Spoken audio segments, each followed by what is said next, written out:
Kita ini siapa? Ingat Nabi Muhammad SAW dicela, dicerca, dilempar. Ya. Itu sudah terbaik, paling lembut, paling berakhlak mulia, tidak punya kekurangan, tidak punya kesalahan, masih aja dicela. Apalagi kita model kayak gini, mau dicari kesalahannya banyak sekali. Maka kalau dibilangnya jangan langsung emosi, sabar, tenang ya, tenang. Kalau nggak gitu nanti kita contohkan keburukan kepada orang. Sedikit-sedikit kemudian disinggung, ngamuk, sedikit-sedikit ngamuk. Akhirnya orang terbiasa seperti itu. Kita ini siapa ya? Jibril Radio, 24 jam nonstop, dengerin kajian tanpa ribet. Allah menyebutkan bahwasanya memerintahkan Nabi untuk berkata, Ad'u ilallah ala basiratin ana wa manittaba'ani. Aku menyeru di jalan Allah di atas ilmu, aku dan orang-orang yang mengikutiku. Oleh karenanya sebisa mungkin seorang meniti jalan Nabi SAW, ikut serta dalam berdakwah. Tidak harus sebagai pemateri atau pembicara. Yang penting dia punya sumbangsih, punya partisipasi, kontribusi dalam dakwah. Ya. Dan dia pun bisa berdakwah dalam ruang lingkup yang kecil, dalam keluarganya, dalam kerabatnya, mungkin di kantornya. Ya, dia berusaha mendakwahi semampu dia. Ya. Makanya Nabi SAW berkata, Ballighu anni walau ayah, sampaikanlah dariku meskipun hanya satu ayat. Ya, tidak semua harus jadi pendakwah, ustadz, enggak. Ustadz tentunya harus ada aturannya, syarat-syaratnya untuk jadi ustadz. Tapi kalau untuk berdakwah semampunya, maka setiap orang berusaha untuk berdakwah, mendakwahi istrinya, mendakwahi suaminya, mendakwahi anaknya, mendakwahi kakaknya, mendakwahi adiknya. Kita memaknai dakwah secara umum.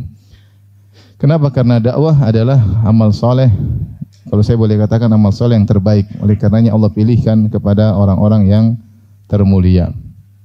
Makanya Allah berfirman, "Wa man ahsanu qawlan mimman da'a ila Allah wa amila shalihan. Wa qala innani minal muslimin." Dan perkataan siapakah yang lebih indah, lebih terbaik dari orang yang menyeru kepada Allah Subhanahu wa taala, orang yang berdakwah di jalan Allah Subhanahu wa taala, wa amila shalihan, dan dia beramal saleh. Tidak ada perkataan yang lebih indah daripada perkataan orang yang berdakwah, mengingatkan manusia kepada akhirat. Yang kita tahu bahwasanya manusia atau masyarakat sering tenggelam dalam dunia, lupa dengan akhirat. Mengingatkan manusia untuk beramal saleh, memperingatkan mereka agar tidak terjerumus dalam kemaksiatan, ya.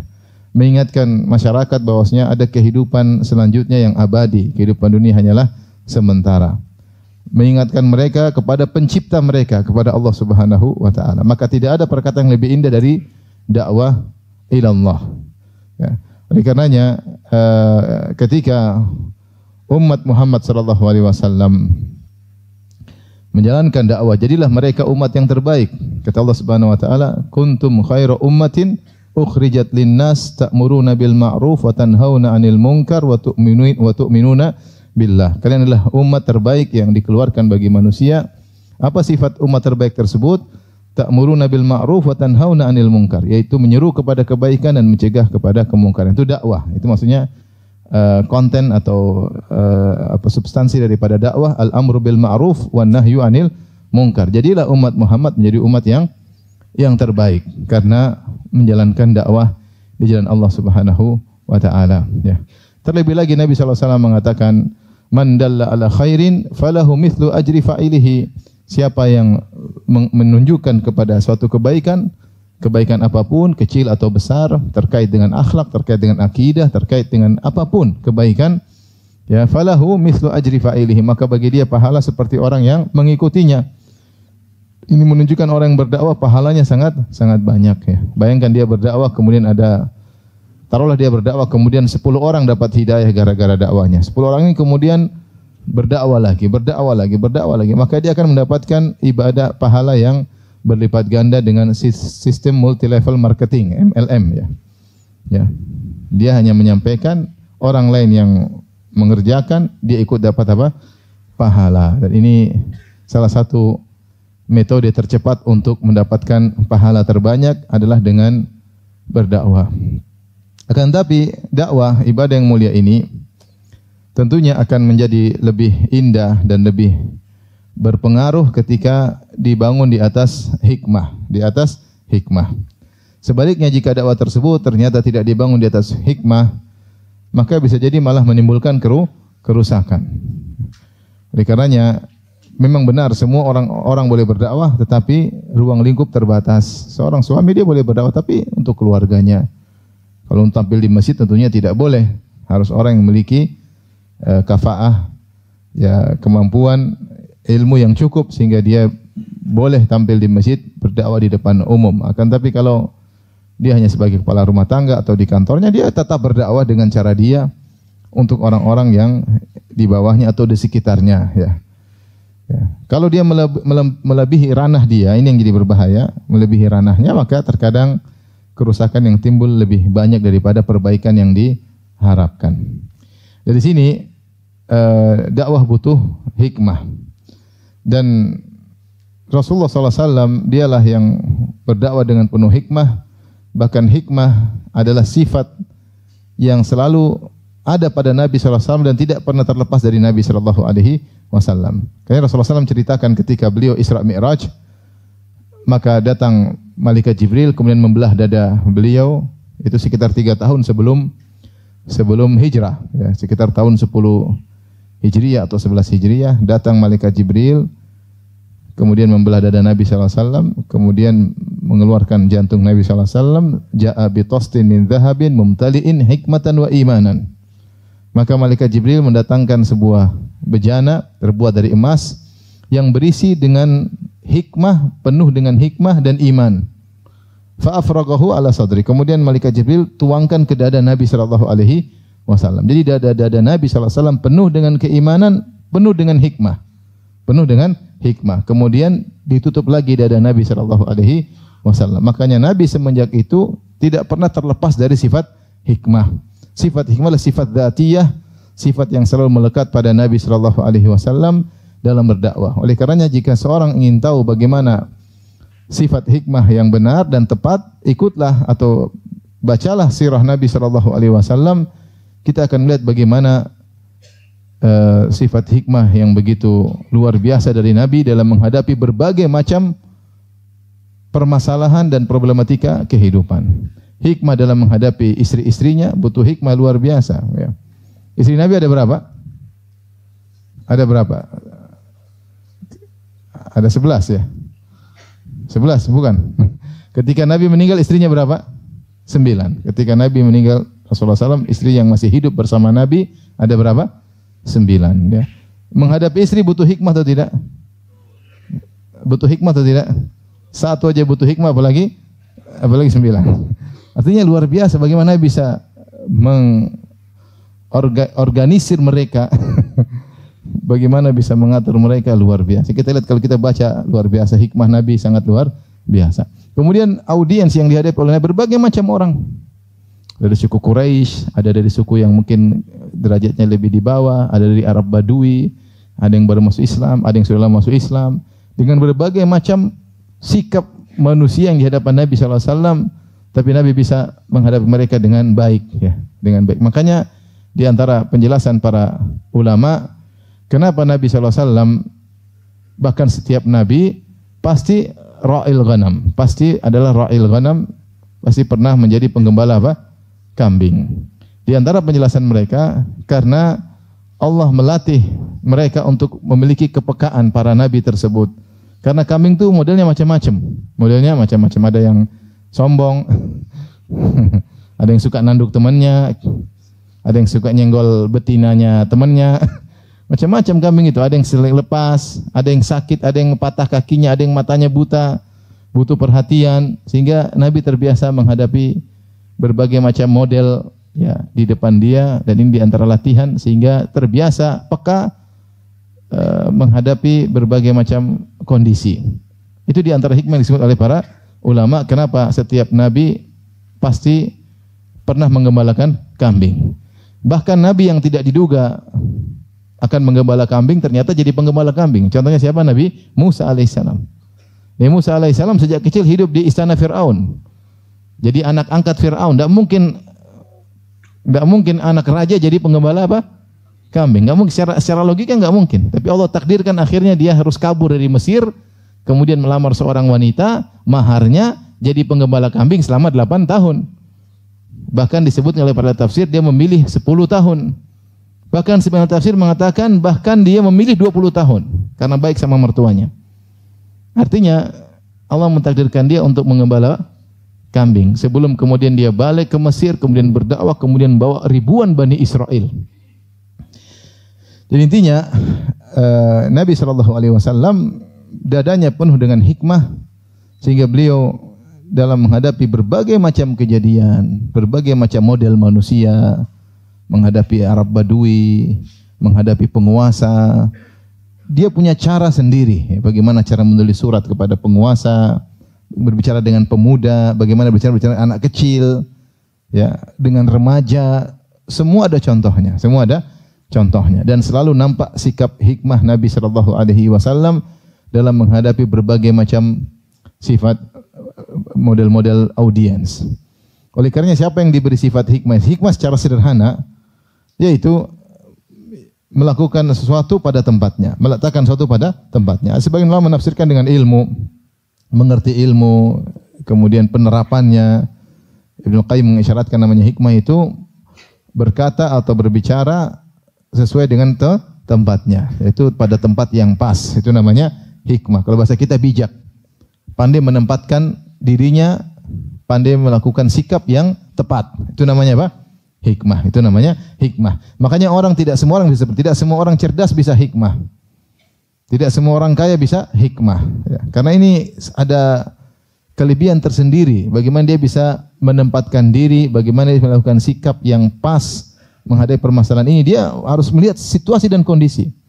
Dia harus pandai membaca kondisi orang di depannya. Dia harus pandai membaca kondisi lingkungan. Kemudian dia mengambil sikap yang tepat atau perkataan yang tepat sesuai dengan kondisi yang ada.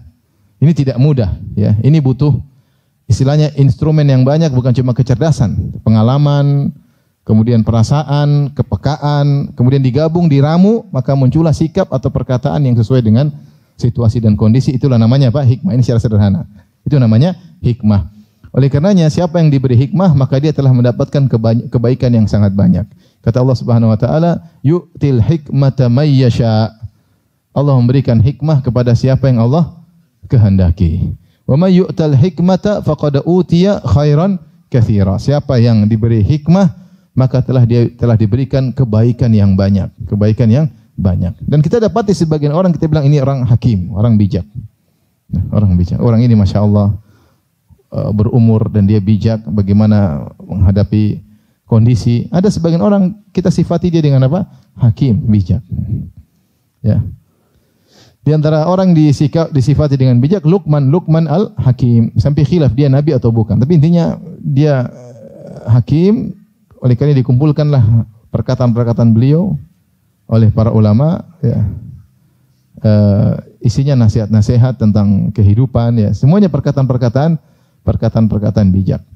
Jadi kata Allah Subhanahu wa taala, "Wa may yu'tal hikmata faqad utiya khairan katsira." Siapa yang telah diberi hikmah, maka dia telah diberi kebaikan yang banyak. Oleh karenanya Nabi SAW sebutkan di antara orang yang berhak untuk kita cemburui adalah orang yang hakim, yang diberi hikmah. Dalam hadis, dalam satu lafal kata Nabi SAW, "La hasada illa fitnatain." Tidak ada hasad, tidak ada ghibtah, tidak ada kecemburuan. Artinya kita ingin seperti mereka kecuali dua orang. Siapa orang tersebut? Kata Nabi SAW, "Rajulun atahullahul mal wa huwa yusallituhu ala halakatihi fil haq." Orang yang diberi harta, kemudian dia ternyata yusallituhu, dia memaksakan dirinya untuk menghabiskan ala halakatihi, untuk menghabiskan hartanya pada kebaikan.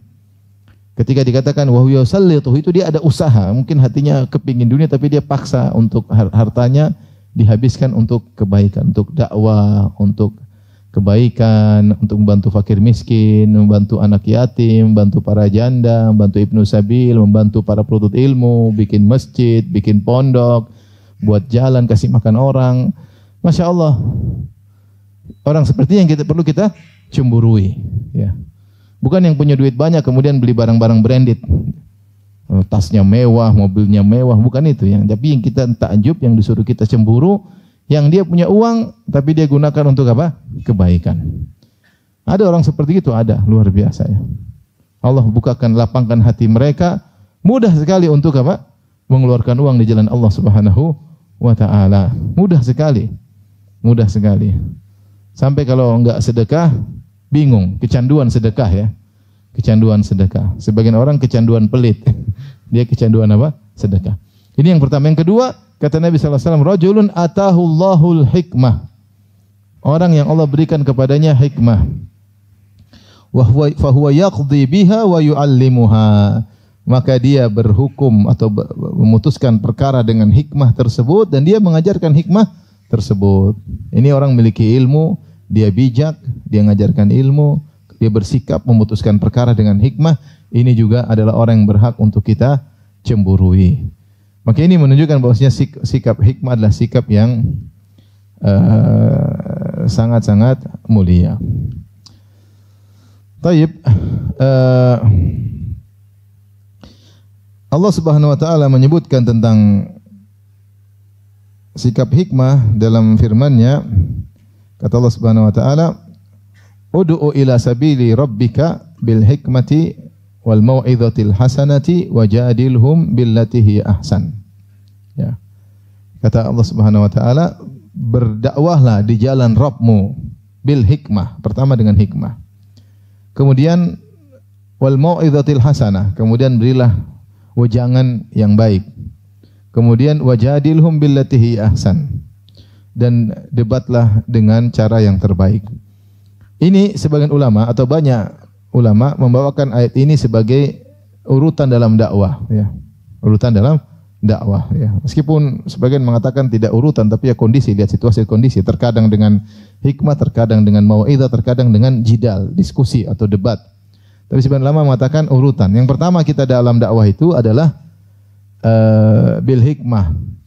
Ya, bil hikmah dengan lihat situasi dan kondisi. Harus mengerti apa itu hikmah, harus mengerti apa yang mau disampaikan ya.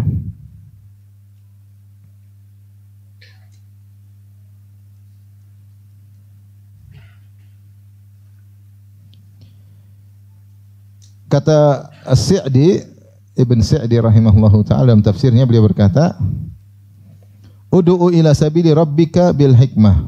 Berdakwahlah di jalan Rabbmu dengan hikmah. Ai kullu ahadin ala hasabi halihi wa fahmihi. Yaitu menyeru kepada audiens masing-masing berbeda dengan yang lainnya, sesuai dengan kondisinya, sesuai dengan pemahamannya. Wa qabulihi wa inqiyadihi, dan model orang ini bagaimana dia mudah terima, mudah nurut atau tidak. Ya. Dia bilang mengatakan masing-masing tidak boleh disamakan. Tentu tidak sama berdakwah misalnya di kampus dengan di kampung. Berdakwah misalnya di dalam negeri dengan luar negeri tentu berbeda. Berdakwah di masjid dengan di pasar tentu berbeda. Situasi dan kondisi ya. Tidak boleh disamakan. Berdakwah dengan anak kecil dengan orang besar tentu berbeda.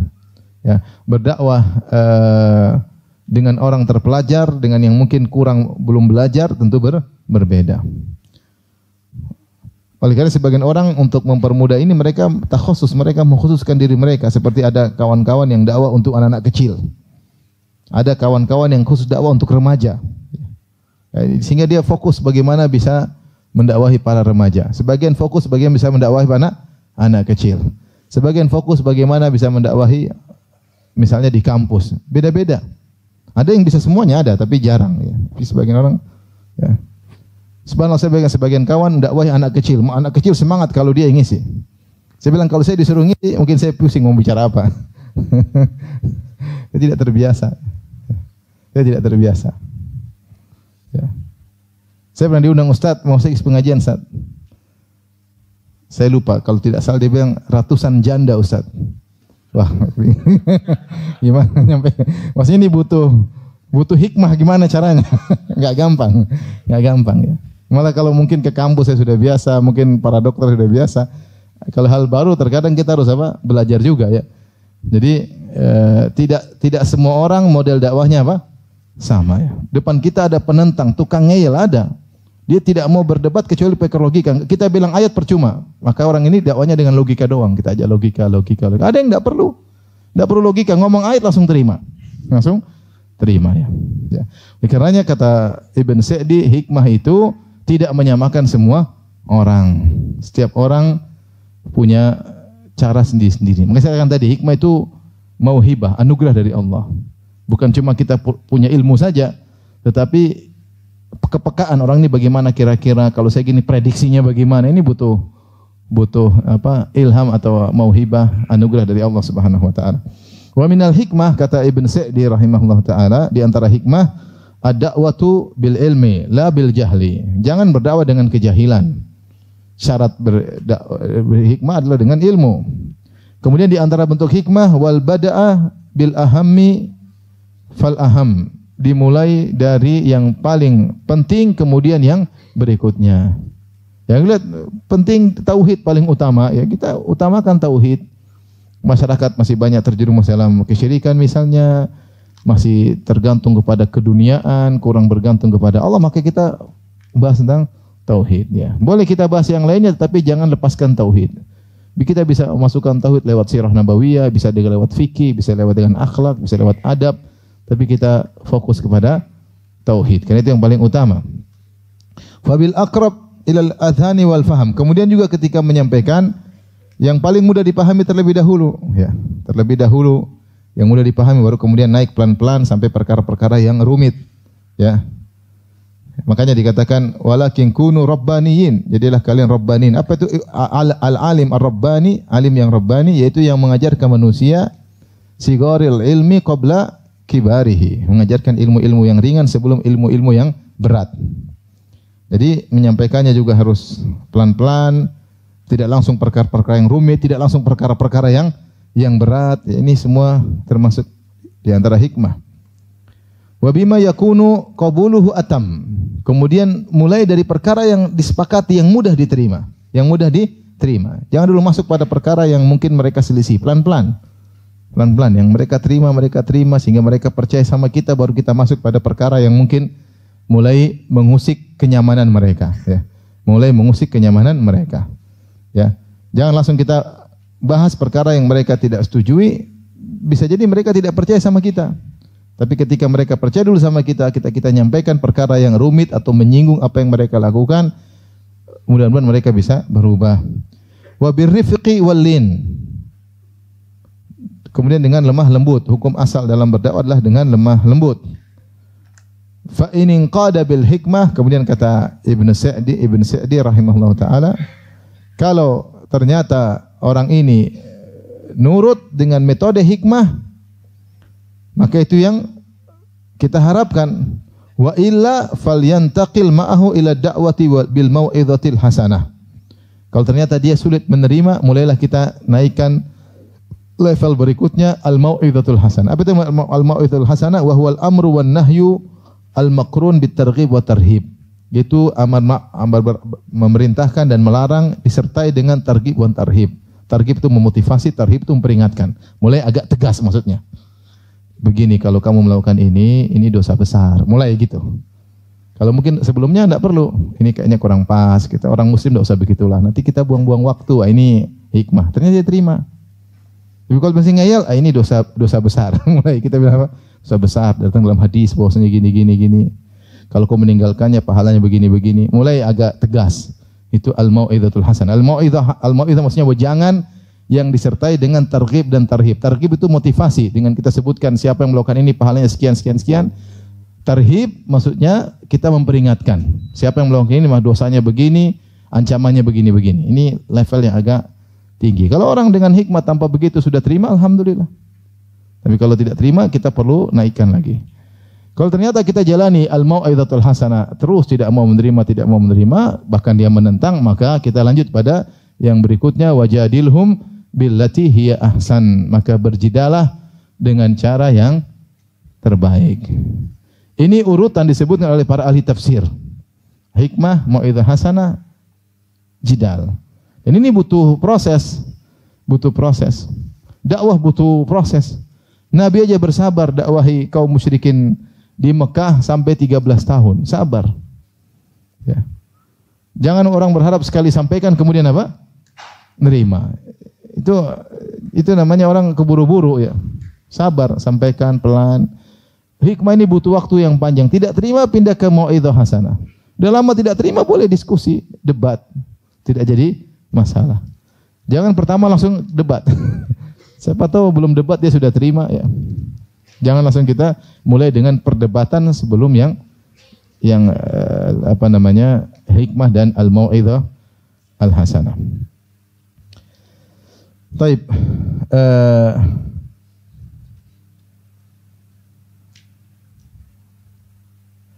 Oleh karenanya hikmah menunjukkan tidak mesti satu model ya. Artinya dalam dakwah kita tidak harus lembut terus. Memang benar bahwasanya al-aslu fid dakwah al-lin. Hukum asal dalam berdakwah adalah dengan lemah lembut. Ini hukum asal. Tidaklah kita beranjak dari lemah lembut kepada ketegasan atau sikap agak keras kecuali memang kondisi mengkonsekuensikan hal tersebut. Hukum asal seorang dengan lemah lembut. Hukum asal. Ya. Oleh karenanya lihatlah Nabi Musa alaihissalam ya.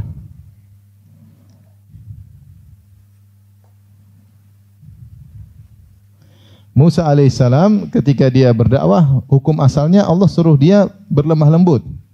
Kata Allah Subhanahu wa taala, ya, "Idhhaba ila fir'auna innahu tagha, faqula lahu qawlan layyina la'allahu yatadhakkaru aw yakhsha." Ya.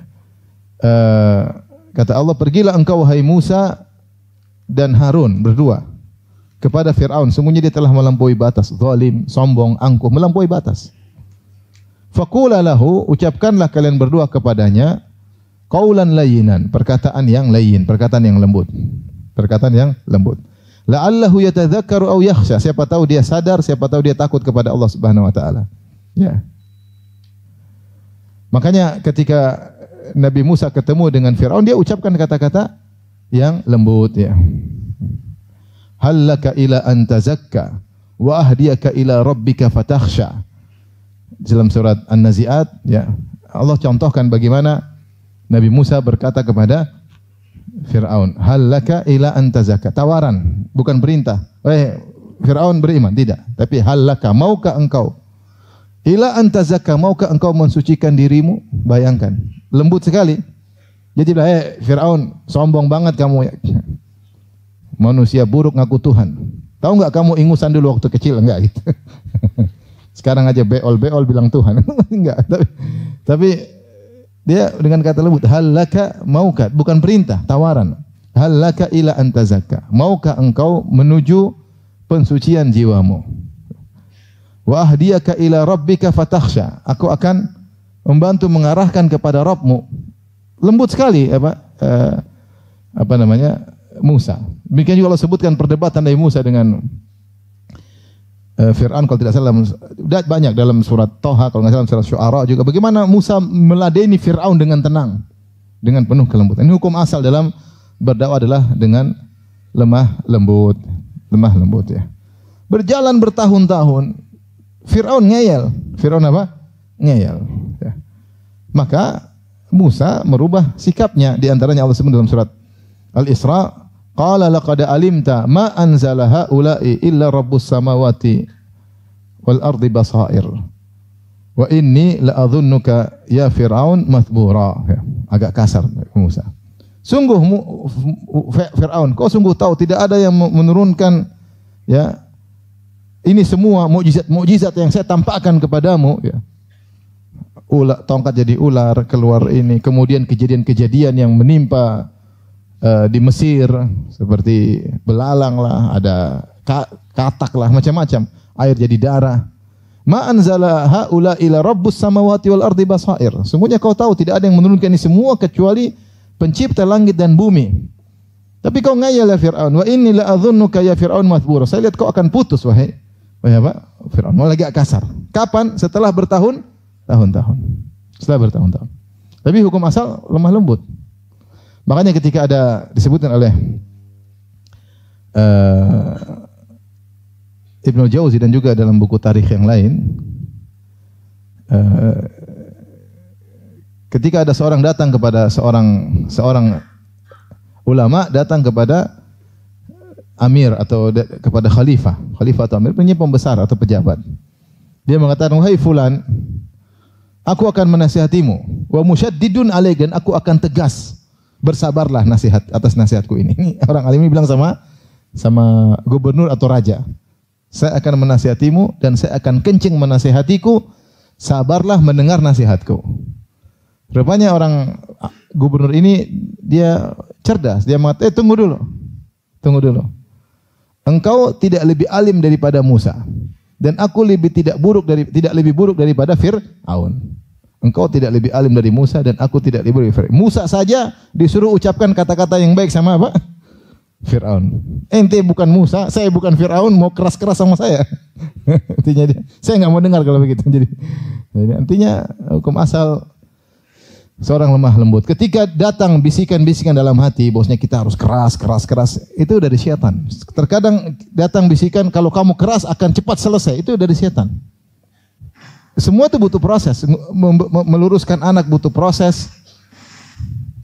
Meluruskan istri butuh apa? Butuh berproses-proses.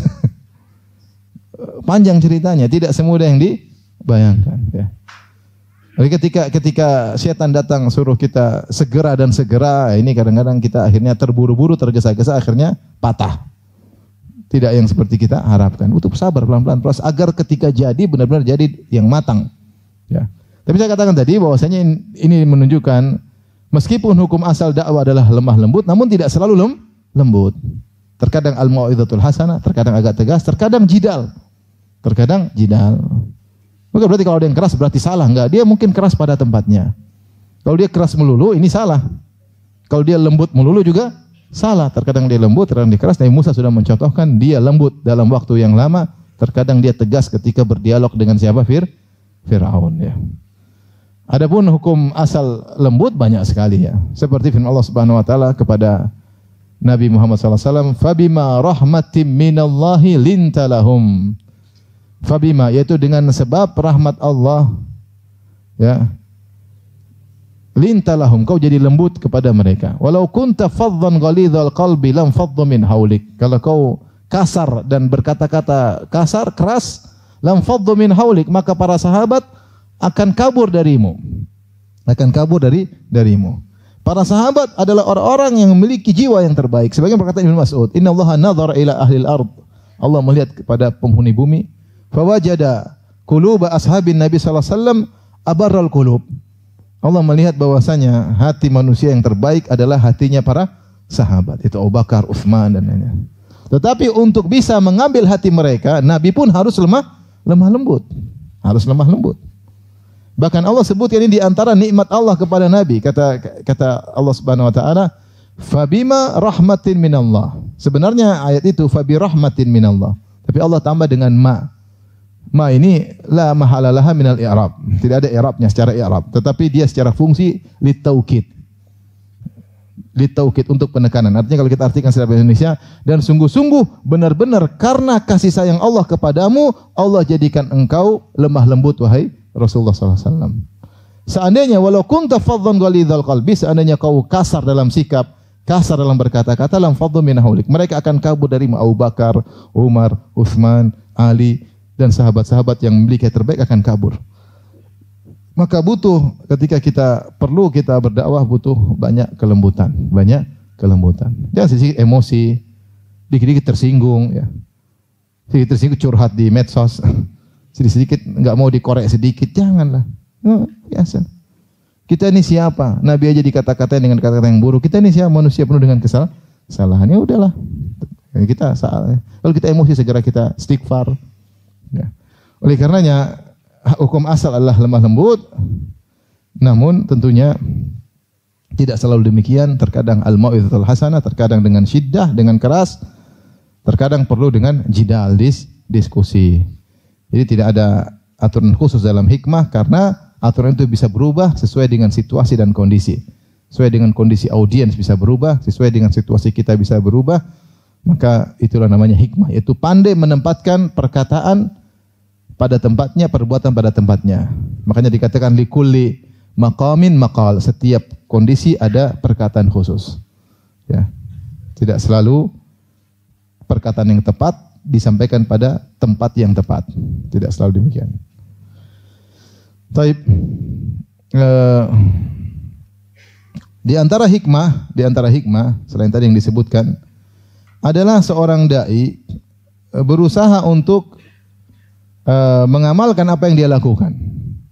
Bukan merupakan hikmah seorang berbicara kemudian dia menyelisih pembicaraannya. Tentu tidak semua yang disampaikan dai bisa dia kerjakan, tapi dia berusaha. Kalau dikatakan seorang dai harus mengerjakan apa yang semua dia kerjakan, enggak ada yang bisa berdakwah. Apalagi para dai menyampaikan nasihat-nasihat salaf, gimana? Susah. Tapi paling tidak dia berusaha semaksimal mungkin untuk bisa menjalankan apa yang dia sampaikan ya. Karena Allah mencela ya orang-orang yang tidak melakukan apa yang dia katakan ya. Lima taquluna ma la taf'alun. Kabura maqatan 'indallahi an taqulu ma la taf'alun. Wahai orang beriman, kenapa kalian mengucapkan apa yang tidak kalian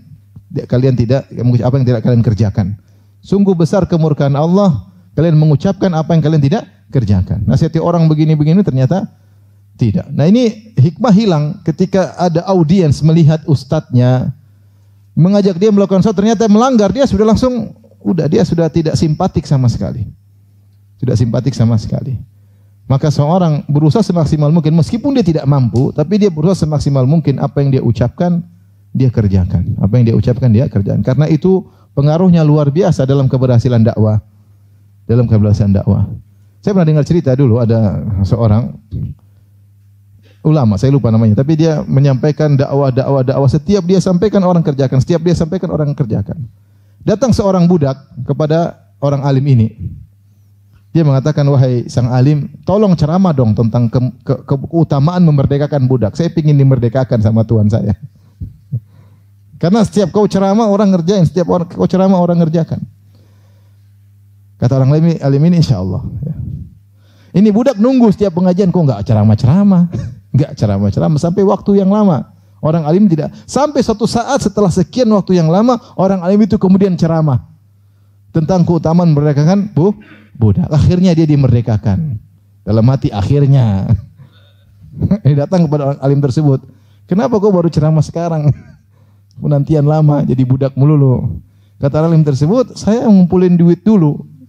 Saya merdekakan budak dulu, baru saya ceramahkan. Jadi maksud saya, kita tidak bicara strata level para dai saja. Saya bilang kita semua pendakwah. Tentu dengan ranah masing-masing dan level masing-masing. Antum aja kalau di rumah bilang sama anak, enak ke masjid. Antum sendiri enggak ke masjid, kira-kira anak bilang apa? Baba Alibaba katanya. Baba Alibaba. Bilang ke masjid tidak ke masjid. Bilang anak baca Quran murojaah. Terus lagi murojaah, bapaknya nonton gol. Aduh, Baba Alibaba. Kita disuruh baca Quran, dia nonton apa?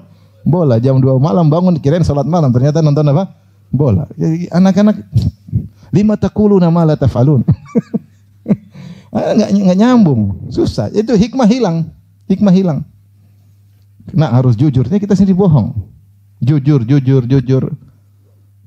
Ada tamu, Abi ada enggak? Bilang Abi lagi enggak ada. Om, kata Abi, suruh bilang Abi enggak ada. Jadi repot. Hikmah tidak muncul di rumah. Ini maksudnya skala kecil. Kita tidak menerapkan apa yang kita ucapkan. Oke, di antara bentuk hikmah adalah seorang berusaha semaksimal mungkin. Tentunya kita tidak mampu karena kita terpaksa harus ngajarin suatu buku, situ banyak hal yang belum kita kerjakan.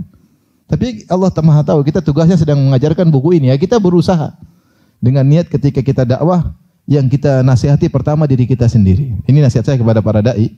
Ketika dia berdakwah, dia niatkan nasihat pertama dia tujukan untuk apa? Dirinya sendiri. Dia berdakwah untuk dia menjadi lebih baik. Sebelum dia niatkan untuk mendakwahi, memperbaiki orang-orang audiens di hadapan dia berniat untuk memperbaiki dirinya sendiri. Karena dia tahu dirinya penuh dengan kekurangan.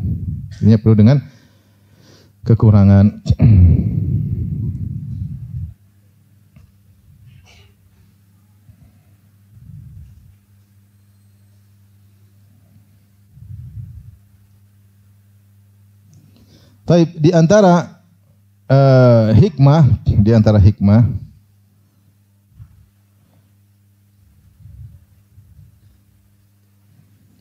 ada 3 sifat yang diperhatikan. Ya, tadi sudah disebut ilmu harus punya orang yang hikmah.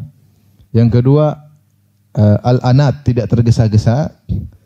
Yang ketiga al-hilm itu tidak mudah terbawa emosi, gampangnya sabar lah. Al-hilm, dia bisa balas tapi dia enggak sabar. Allah disebut al-halim.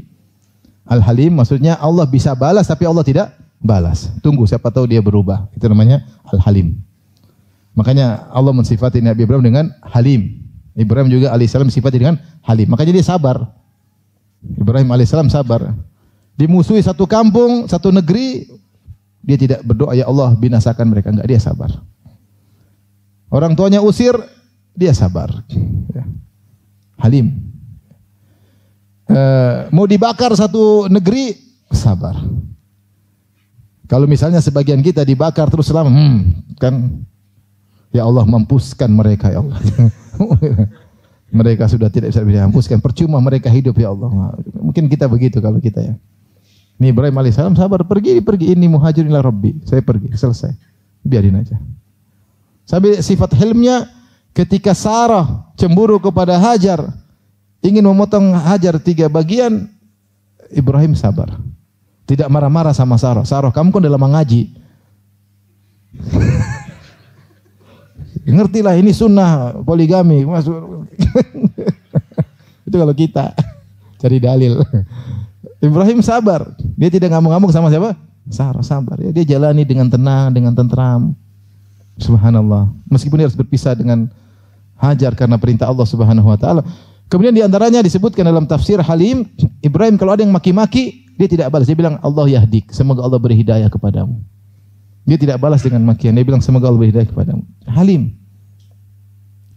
Sehingga dai harusnya demikian, halim. Ya, orang maki-maki ya sudah, dia enggak ngerti. Begitu harusnya. Ini saya bukan begitu, cuma maksudnya kita berharap bisa begitu ya. Jangan sedikit-sedikit kemudian curhat di medsos ya. Kemudian bikin ngundang wartawan untuk bikin heboh masalah. Sabar aja. Kita ini siapa? Ingat Nabi Muhammad SAW dicela, dicerca, dilempar. Ya. Itu sudah terbaik, paling lembut, paling berakhlak mulia, tidak punya kekurangan, tidak punya kesalahan, masih aja dicela. Apalagi kita model kayak gini, mau dicari kesalahannya banyak sekali. Maka kalau dibilangnya jangan langsung emosi, sabar, tenang ya, tenang. Kalau nggak gitu nanti kita contohkan keburukan kepada orang. Sedikit-sedikit kemudian disinggung, ngamuk, sedikit-sedikit ngamuk. Akhirnya orang terbiasa seperti itu. Kita ini siapa ya? Kalau tidak bisa diusir di sana, ya pergi di situ. Jangan di sana melulu. Masih banyak orang tempat bisa menerima apa? Dakwah. Ya. Jangan, tidak usah rame-rame kemudian bikin heboh. Tenang aja. Oleh karenanya butuh sifat ilmu harus jelas. Karena kalau dia tidak punya ilmu, dia tidak bisa tahu yang tepat mana yang salah. Ilmu harus. Kalau orang namanya hikmah harus punya ilmu. Kalau enggak punya ilmu nanti dia salah menempatkan. Dia sangka ini bijak, ternyata tidak bijak. Contoh misalnya, ini orang pelaku maksiat. Kalau dia enggak punya ilmu ya, gimana ya supaya dia bisa dapat hidayah? Udah saya pacarin dulu deh misalnya. Saya pacarin, lama-lama saya kenalkan, akhirnya dapat hidayah. Tapi ini cara yang enggak benar. Kita pacarin dulu. Boleh enggak pacaran? Nah boleh, khalwat. Kalau dia enggak punya ilmu, dia akan lakukan. Dia akan lakukan. Contoh, menurut dia bijak, berhasil. Tidak semua keberhasilan berarti benar. Contoh, lihat orang mungkin main genjreng-genjreng. Saya juga bisa main gitar. Sini main dulu. Lagu apa? Isabella.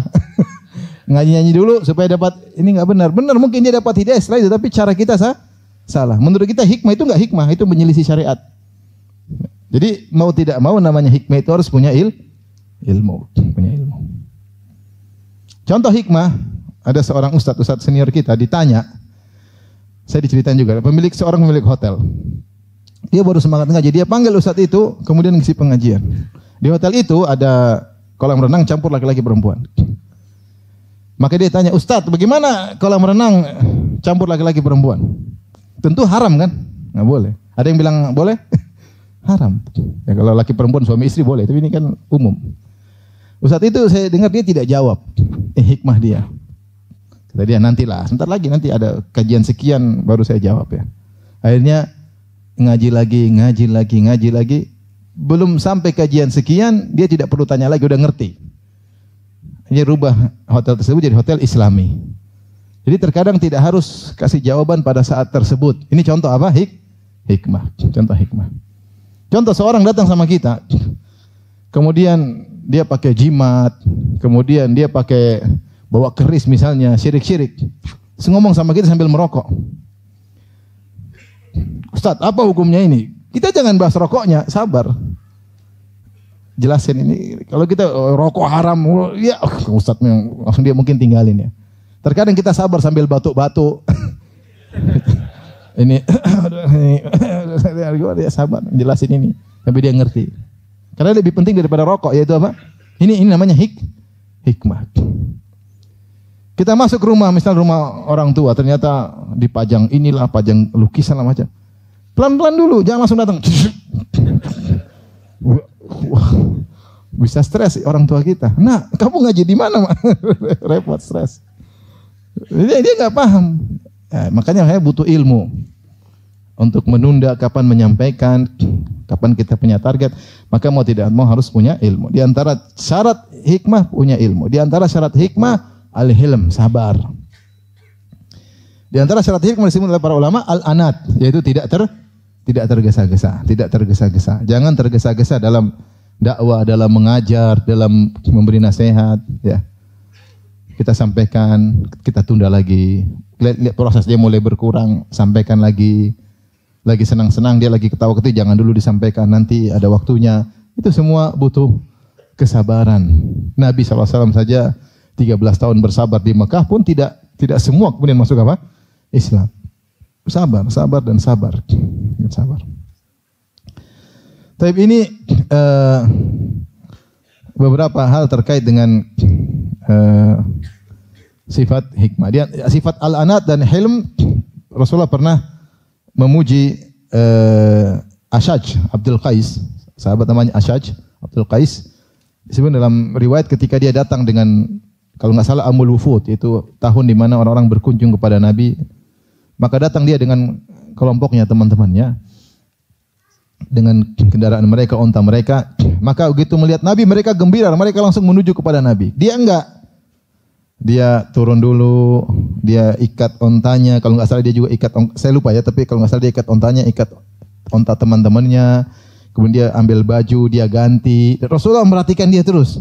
Kemudian dia datang baru menemui Nabi. Yang lain buru-buru tergesa-gesa, enggak, dia tenang. Dia rapikan dirinya dulu baru datang ketemu Nabi. Nabi puji dia. Inna fika khaslatain yuhibbahumullah. Sungguhnya pada dirimu ada dua perang yang Allah cintai. Al-hilm wal-anat, yaitu engkau hilm dan engkau tidak tergesa-gesa. Ya. Jadi sabar. Ya. Ini saya katakan tadi bukan dibutuhkan, bukan level para dai saja. Level-level kita di keluarga, menghadapi anak, menghadapi istri, jangan terburu-buru, sabar, santai, doa, sampaikan lagi, berdoa, sampaikan lagi, berdoa, sampaikan lagi. Nabi Nuh alaihissalam berdakwah 950 tahun. Anaknya sampai di penghujung masih kafir dan dia pun tetap sabar. Sampai ketika anaknya mau tenggelam, dia bilang, "Ya bunayyar kam ma'ana, wahai anakku, naik kapal. Wala takum ma'al kafirin." Jangan ikut-ikut orang kafir. Nabi Nuh tidak berkata, kafir tah? Kafir. Mampus lo. Nabi kan udah bilang, cepat sini kalau enggak. Bahkan dia bilang, "Wala takun ma'al kafirin." Jangan kau bersama orang kafir. Seakan-akan dia bukan orang kafir, benar kafir juga. Bahkan dia dengan kata lembut, "Ya bunayya," wahai putraku. Bunayya itu panggilan yang sayang kepada sang anak. Wahai ananda, gampangannya kita. Kalau kita, Johnny, Abi dia bilang apa?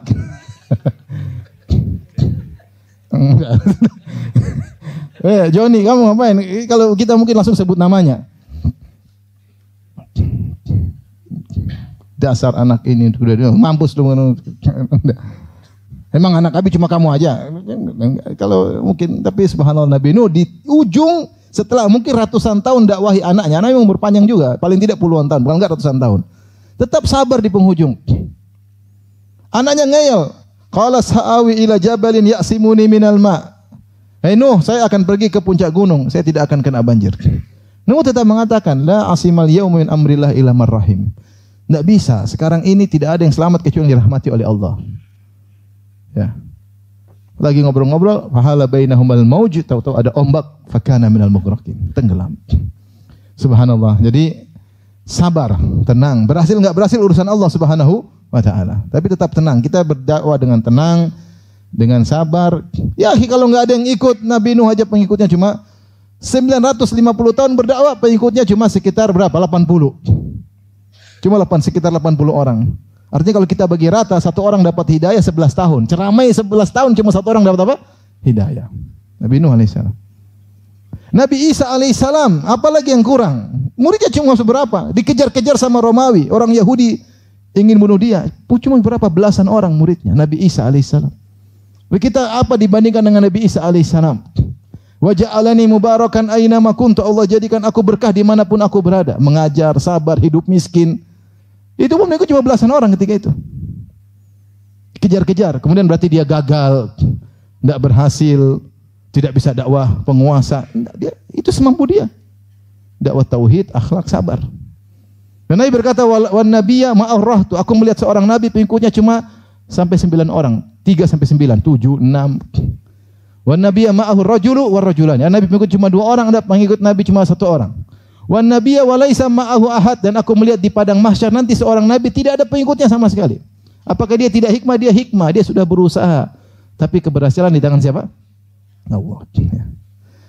Oleh karenanya utuh ilmu, hilm dan al-anat.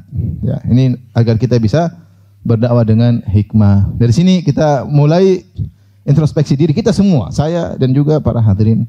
Mungkin selama ini dakwah kita perlu diperbaiki, mungkin kita kita kurang sabar, kita cepat marah, kita cepat emosi, kata kita terlalu kasar.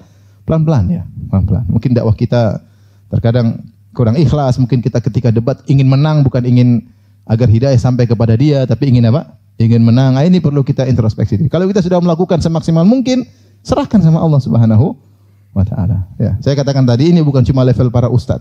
Masing-masing kita berdakwah. Antum punya orang tua, sebagian orang tua antum mungkin belum kenal apa? Sunnah. Antum punya istri, sebagian istri antum mungkin belum berjilbab. Antum punya anak, mungkin anak antum ada yang belum berjilbab, ada yang belum salat. Ya. Antum punya kakak adik, mungkin ada yang belum dapat hidayah. Dakwahi mereka. Pelan-pelan. Jadikan ini sarana dapat pahala. Pelan-pelan, semaksimal mungkin yang bisa kita lakukan. Taib, inilah yang bisa saya sampaikan terkait dengan masalah hikmah dalam apa?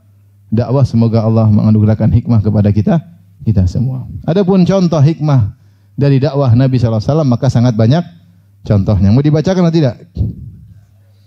Boleh. Nanti pengajian tambah panjang nih, tidak hikmah.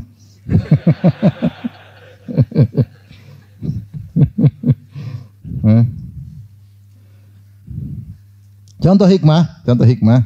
Hadis riwayat Ahmad dan Tabrani dalam Mu'jam al-Kabir dan rijalnya rijalus sahih ya. Dari Abu Umamah, ada seorang pemuda dari Quraisy mendatangi Nabi SAW. Dia berkata, ya Rasulullah, idzan li fi zina. Ya Rasulullah, izinkan aku untuk berzina. Dia mau zina supaya zinanya halal. Maka dia minta izin. Boleh Rasulullah, zina Rasulullah. Izinkan saya untuk apa? Berzina. Dia tahu zina haram. Makanya dia ingin berzina tapi dengan apa? Halal. Karena orang kalau sudah berzina, dia kecanduan. Apa? Kecanduan. Di antara kejadian yang menyedihkan yang pernah saya lihat kejadian tersebut. Ada seorang dulu saya pernah di pondok. Ada seorang subhanallah, dia belajar di pondok tersebut. Dan dia kalau sholat khusyuk sekali. Kemudian saya sempat lihat waktu itu dia lagi bikin kajian, dia menyampaikan materi. Tiba-tiba santri ini menemui ustaz saya. Kemudian dia mencerita kondisi dia. Karena santri ini setiap malam dia keluar. Nggak tahu kemana, tapi besoknya dia sholat apa semua. Dia cerita ternyata dia setiap malam berzina. Dia tidak bisa meninggalkan itu. Dia ngaku sama ustaz. Subhanallah, ini candu. Maksiat itu bikin candu. Zina candu. Ya, nonton film box office juga apa? Candu. Merokok juga apa? candu, semuanya bikin kecanduan. Ya, narkoba apalagi candu. Nah ini sahabat ini dia mungkin terbetik ingin berzina dan dia ingin berzina tapi dia ingin zinanya apa? Halal. Biar nyaman berzina. Maka dia datang kepada Nabi minta izin, kata dia idzan li fi zina. Ya Rasulullah, izinkanlah aku untuk bisa berzina. Fa aqbalal qaumu alaihi wa zajaruh. Orang-orang semua lihat dia. Kamu itu enggak sopan, intinya mereka marah sama orang ini. Tapi dia polos, dia tidak ingin maksiat, maka dia minta izin. Dia minta izin. Karena ada keinginan dalam dirinya.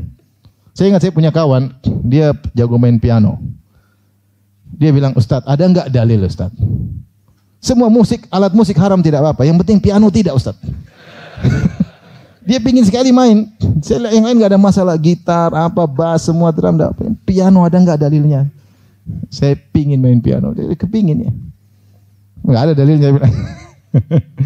Intinya, dia pingin zina tapi apa? Halal. Ketika tanya gitu ya orang sahabat heran, ini orang apa nanya kayak gitu, minta izin untuk zina. Fazajaru, maka mereka menghardik dia. Faqala dekatkan dia kepadaku. Maka orang itu pun mendekat, pemuda tadi.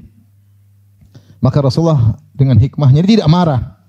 Tidak bilang, "Kau ini tidak tahu zina itu." Enggak. Rasul ajak diskusi. Anak muda ada syahwat yang bergejolak, dia tidak bisa lepaskan. Dia pingin segera lepaskan, maka dia pingin halal. Rasulullah jadi diskusi, Rasulullah sallallahu alaihi wasallam, "Atuhibbuhu li ummik?" Sukakah engkau seandainya ibumu berzina? Kata dia, "La wallahi." Demi Allah tentunya tidak.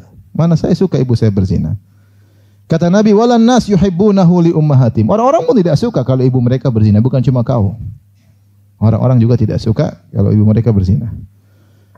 Rasul tanya lagi, "Kalau kau punya anak putri perempuan, sukahkah putri perempuanmu berzina?"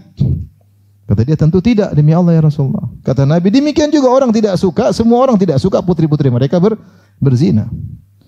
Rasulullah tanya lagi, terus mulai masuk. "Sukakah engkau seandainya saudari perempuanmu, adik perempuanmu, kakak perempuanmu berzina?" Kata dia, "Tentu tidak ya Rasulullah." Kata Rasulullah, "Demikian juga orang tidak suka adik perempuan mereka, kakak perempuan mereka dizinai. Siapa yang mau adik perempuannya dizinai?" Rasulullah tanya lagi, "Sukakah engkau kalau tantemu dizinai?" Kata dia, "Tidak demi Allah ya Rasulullah." Demikian juga tidak ada orang yang suka tante mereka dizinai. Rasulullah tanya, "Suka engkau kalau bibimu dizinai, yaitu saudari ibumu?" Kata dia, "Tentu tidak ya Rasulullah." Kata Rasulullah, "Demikian orang tidak suka kalau bibinya dizinai." Ini Rasulullah aja dia berpikir, kalau kau berzina pasti sama, kalau bukan sama ibunya orang, putrinya orang, tantenya orang, bibinya orang, kakaknya orang, adik perempuannya orang. Mana perempuan model apa? Kecuali bencong ya. Semua perempuan Rasulullah sebutkan. Tentu mereka tidak ridho kalau kau menzinai apa? Sebagaimana kau tidak ridho. Rasulullah aja berpikir. Ini semua masuk ya. Diskusi. Maka Rasulullah SAW meletakkan tangannya kepada orang tersebut. Kemudian Rasulullah doain. Allahumma ghufir dzambahu wa tahhir qalbahu wa hassin farjahu. Ya Allah, ampunilah dosa pemuda ini. Kemudian tahhir qalbahu, bersihkan hatinya. Karena ada kecanduan yang harus dibersihkan. Tidak gampang untuk hilang dari canduannya. Banyak orang kalau misalnya nonton yang enggak benar, itu tersimpan filenya, tidak langsung hilang. Sama orang minum bir, tidak langsung hilang, ada file, bahkan 40 hari tidak diterima apa salatnya. Ada yang mengatakan supaya filenya itu apa? Hilang. Orang lihat nonton film yang enggak benar, film porno misalnya, itu file enggak hilang. Saya Syekh Abdul Razak pernah cerita dalam satu ceramahnya, ada seorang pemuda, dia udah tobat. Terus dia mengeluh kepada Syekh, dia bilang, "Subhanallah, saya sudah tobat. Terkadang saya sujud, dalam sujud saya mengingat apa yang pernah saya nonton tahun-tahun yang lalu." Jadi tidak semudah yang kita bayangkan, penting saya tobat. Kadang filenya masih ada. Makanya Rasulullah mengatakan, "Tahhir qalbahu." Ya Allah, bersihkan apa? Hatinya ya. Semoga Allah membersihkan hati-hati kita seluruhnya. Sama, orang suka musik, emang filenya hilang? Enggak. Kalau ada yang not satu ting, ingat semua. Ingat semua. Nah, paling risih kalau kita pergi makan di restoran diputar lagu-lagu bahala. Aduh, ini lagu-lagu lama. Filenya ingat, keluar semua. Sak kunci-kuncinya keluar. Aduh.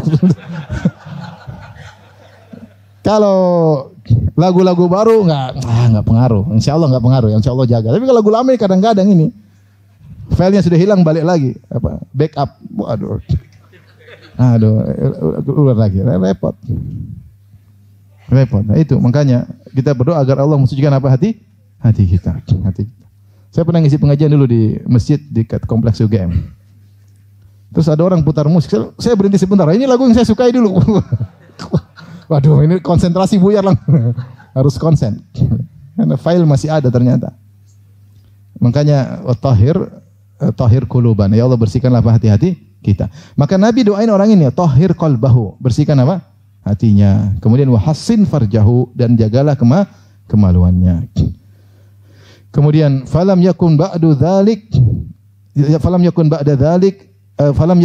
dzalikal fata yaltafit ila syai'in. Setelah itu pemuda tersebut tidak pernah lagi perhatian terhadap apa? Zina sama sekali. Di antara berkat doa Nabi. Ini contoh hikmah. Sebagian sahabat marah-marah, Rasulullah jangan. Rasulullah mau diskusi sama dia. Nada apa ini? Filenya nggak keluar. File terbaru, lagu baru nggak pengaruh. Baik.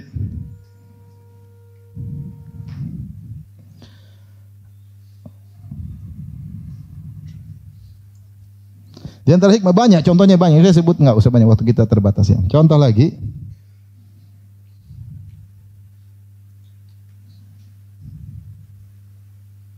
Malik bin Huwairits sebentar. Ini. Dalam Sahih Bukhari dari Abu Sulaiman, Malik bin Huwairits. Malik bin Huwairits seorang sahabat yang sering meriwayatkan tentang sifat salat Nabi sallallahu alaihi wasallam. Dan dia termasuk sahabat yang terakhir bertemu dengan Nabi sallallahu alaihi wasallam. Bahkan terkadang kalau ada khilaf sebagian ulama merajihkan ini hadis Malik bin Huwairits lebih kuat daripada hadis sahabat yang lain, karena Malik bin Huwairits diajari Nabi oleh Nabi salat di akhir hayat Nabi sallallahu alaihi wasallam. Dari Malik bin Huwairits radhiyallahu anhu qala ataina an-nabiy sallallahu alaihi wasallam, kami sekelompok pemuda belajar sama Nabi. Kami datang menemui Nabi dari kota lain. Mereka datang menuntut ilmu kepada Nabi sallallahu alaihi wasallam. Wa nahnu syababatun mutaqaribun, dan kami para pemuda umur kami mirip-mirip sebaya. Mirip-mirip sebaya. Fa aqamna indahu 20 lailah. Kami pun belajar sama Nabi 20 hari. Ngaji terus, ikut ke masjid, ikut mana-mana, dengar ceramah Nabi sampai berapa hari? 20 hari. Memang niat belajar. Fadhanna anna ishtaqna ahlana. Nabi melihat kami kayaknya rindu sama istri-istri, rindu sama keluarga. Wa sa'alana amman tarakana fi ahlina. Rasul akhirnya nanya, gimana tentang apa yang kami tinggalkan di keluarga kami. Tanya istri bagaimana, anak-anak. Rasul ajak. Bukan ngaji terus, Rasulullah ngobrol sama mereka, gimana istri anak-anak. Fa akhbarnahu.